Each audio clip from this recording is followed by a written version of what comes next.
Welcome back. It's still July 14th, 2016, and this is still your morning edition here on i24 News. The relationship between Israel and the EU has been tested in the past, with the European body critical of Israel's settlement expansion and Jerusalem shunning the quartet's efforts to advance peace between Israel and the Palestinians. The most recent point of tension, however, was the EU's critical response over the recent NGO bill. i24 News diplomatic correspondent Eli Hohenberg looks at the relationship between the parties, and we'll take it up with Ambassador Lars Fabrik Andersen right after. Growing mistrust, regular fights, and a whole lot of tension. Relations between Israel and the European Union may not have hit rock bottom yet, but the years of constructive cooperation seems to be long gone. In recent time, Brussels and Jerusalem have engaged time and again in public disputes on a wide range of issues, from the Israeli discontent over Europe's interest in its arch rival Iran, through Brussels' harsh criticism of Jerusalem's hawkish policies, all the way to the limping French-led peace initiative. While Europe attempts to preserve its influence in the Middle East, Jerusalem seems to be trying to undermine its position. Israel's vocal objections to the French push for peace and its recent collaboration with Egypt at the expense of Paris is only the latest indication to the piling up hostilities. Yes. Brussels, for its part, was quick to unequivocally critique Israel's new passed NGO bill, seeking to reduce foreign involvement in Israeli internal affairs, deeming it as damaging to Israel's democratic nature. With sides looking at regional and global developments in somewhat opposing perceptions, it is becoming more and more difficult to imagine relations between the EU and Israel going back to their glory days. Thank you. Thank you. EU Ambassador Lars Fabrik Andersen joins us now from Herzliya. Good morning, Mr. Ambassador. Thank you for joining us. As we just heard in the report, our diplomatic correspondent, thank you, characterized current relations as tense. How would you characterize them at the moment? I don't think that relations are tense. We have a very broad-based relationship between the European Union and Israel. We have many, many areas in which we cooperate very closely to our mutual benefit, and we have a couple of areas where we have some differences, but we have an open and very frank dialogue about those differences. Nothing has changed in that, so I think the relations are on very stable ground. Now, the EU and Israel tweeted, the new NGO law in Israel goes beyond legitimate needs of transparency, risks undermining our shared values. Can you elaborate on this tweet, and why should the public not have the right to know which foreign governments are involved in Israeli affairs? Well, as the statement says, this goes beyond transparency. It's quite obvious that it's only targeting a very specific number of NGOs that are receiving funding from public sources abroad, whereas there is no mentioning of the NGOs that are receiving very substantial private funding from abroad. And also, I think in general that Israel should be proud and promote its very vibrant and active civil society, which is an integral part of a thriving democracy, and not be engaged in closing down space for civil society organizations. So I think this goes far beyond the question of transparency. It's more a question of putting certain NGOs that have opinions that differ from those maybe of the majority on the spot here, and making their activity more difficult. Thank you for that clarification. However, I do have to mention that one day after the bill is passed, a congressional investigation from the United States conclude that the U.S. State Department paid hundreds of thousands of dollars of taxpayers' grants to support a campaign to oust Netanyahu. Isn't this exactly what the bill would want to make transparent? Well, I don't know anything about that particular case, so I don't want to comment on that. It's our firm conviction that the laws that are already in place and which allows for full disclosure through the NGO register of funding and so on and so forth for these organizations would suffice, and there's really no need for additional measures to be taken here. And also, let me remind you again that I think one of the concerns that we have is that this law does not apply across the spectrum. It applies only to a certain number of civil society organizations that are involved in issues which are found to be critical or they are being critical maybe of certain government policies. And this, we think, is unwarranted. Now, Mr. Ambassador, I'd like to talk about a different burning issue, which unfortunately, for you perhaps, seems to be fading, the French initiative.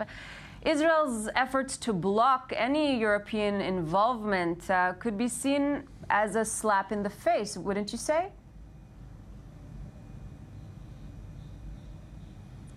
Well, as you know, there are several initiatives revolving around the peace process and the preservation of the two-state solution currently.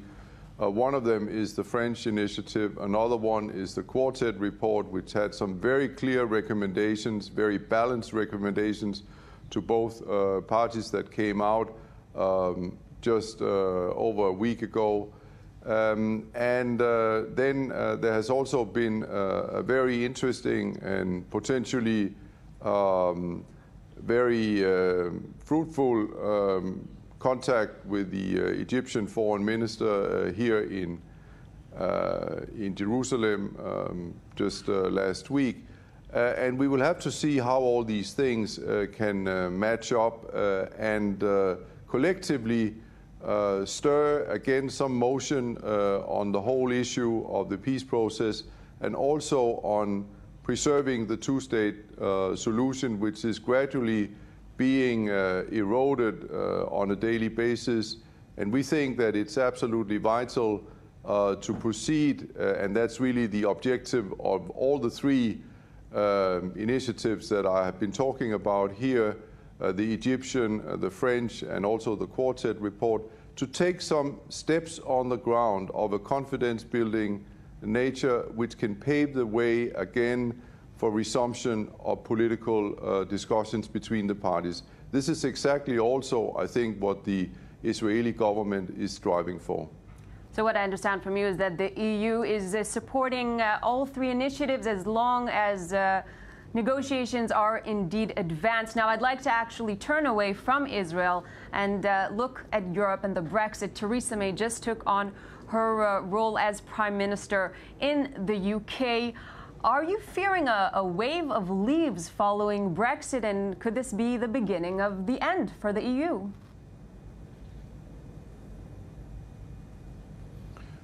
Well, I think it's far too early to draw sweeping conclusions like that. We have a special situation in the UK. There was a referendum. I, along with many others, regret the result of that referendum. But the verdict of the British voters obviously will have to be respected. And now we are waiting to see how the British government and also Mrs. May, the new Prime Minister, is going to handle the situation. The next logical step, as you know, will be for the British government to invoke Article 50 of the treaty, which sets out a time frame and a procedure for exiting the European Union. And until such time, there's really not much more to discuss, because until such time, the UK remains a full-fledged member of the European Union. You're right in saying that there are discontent in a number of quarters in member states about the European Union and the way it's working. I think there's a big pedagogical task for European politicians to explain better to their public what the advantages of the European Union is and how it affects their lives. There's maybe also a need to be clear about what is union competence and what is national competence, in order for people not to feel that decisions are taken by distant bureaucracy in Brussels. But these things are really in the hands, I think, of national political leaders who must explain better to their publics what the European Union project is about. I don't see currently in any other EU countries the kind of movement that we have seen in Britain. So I think that any prediction that this will set in a wave of similar referenda is not really justified at this point in time. And also you did mention that the UK is part of the EU until Brexit is indeed carried out, and we'll have to see when that happens and how. I'd like to talk to you about the Iran deal, as it's 1 year since it was signed. It's the 1 year anniversary. Some will say celebrated, some would say disappointed. Did you expect more of it?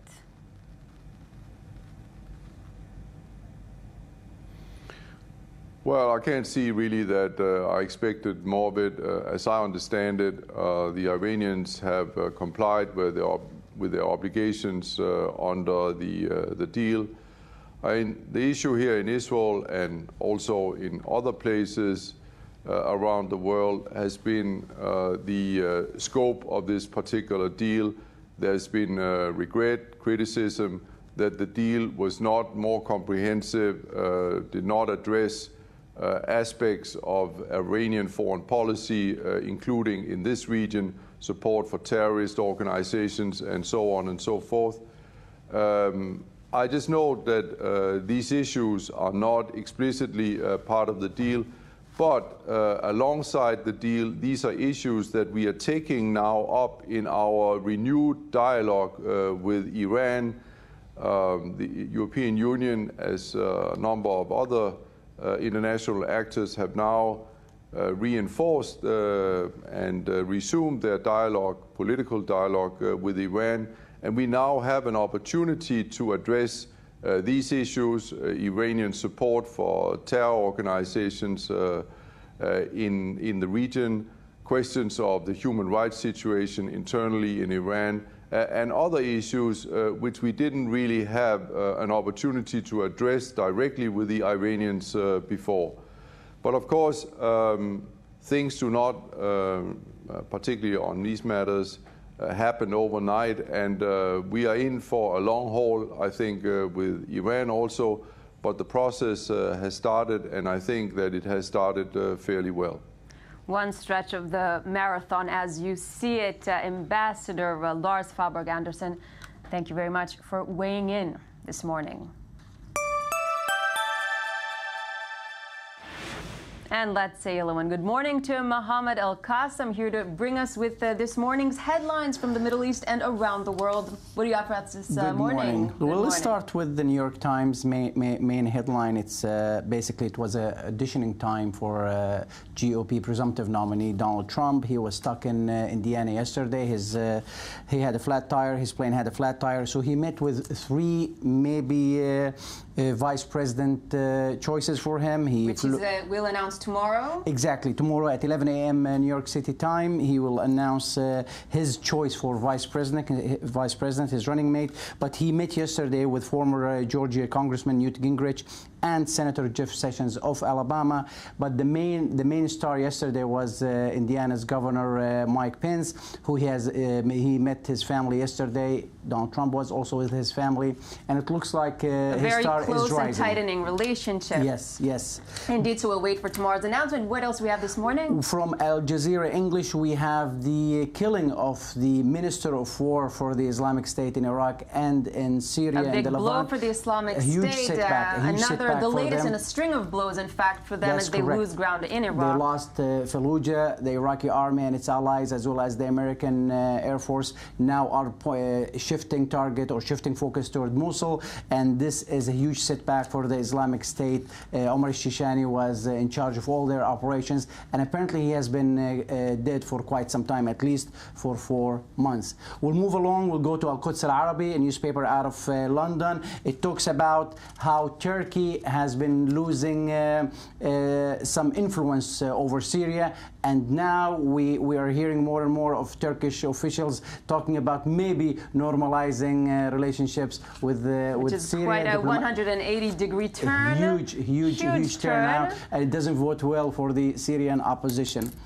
Lastly, finally, we go to Haaretz, and it talks about the 10th anniversary of the Second Lebanon War, and it says that it's not so much about Lebanon or Hezbollah and Israel, it's more about internal Lebanese issues as well as Lebanon and Syria. And no one's interested in this opening this front. Not at all.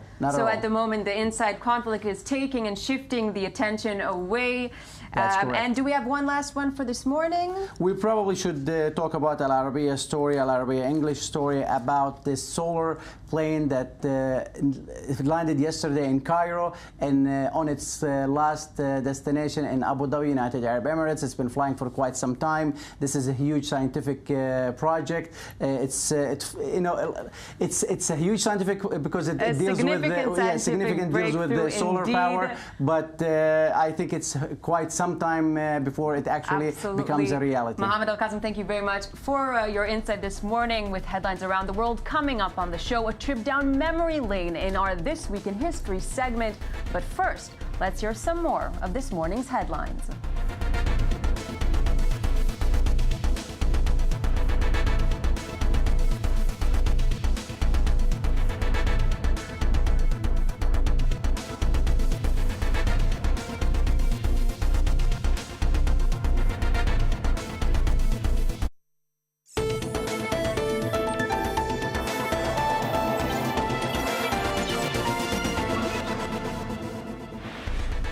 Welcome back. It's still July 14th, 2016, and this is still your morning edition here on i24 News.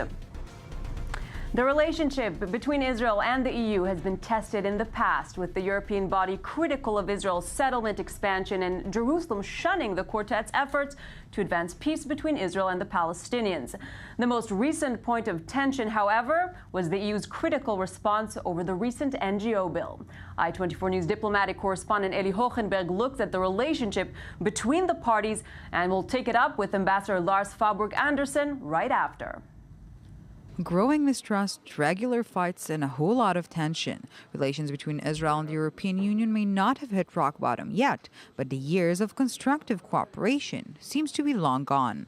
In recent time, Brussels and Jerusalem have engaged time and again in public disputes on a wide range of issues, from the Israeli discontent over Europe's interest in its arch rival Iran, through Brussels' harsh criticism of Jerusalem's hawkish policies, all the way to the limping French-led peace initiative. While Europe attempts to preserve its influence in the Middle East, Jerusalem seems to be trying to undermine its position. Israel's vocal objections to the French push for peace and its recent collaboration with Egypt at the expense of Paris is only the latest indication to the piling up hostilities. Yes. Brussels, for its part, was quick to unequivocally critique Israel's new passed NGO bill, seeking to reduce foreign involvement in Israeli internal affairs, deeming it as damaging to Israel's democratic nature. With sides looking at regional and global developments in somewhat opposing perceptions,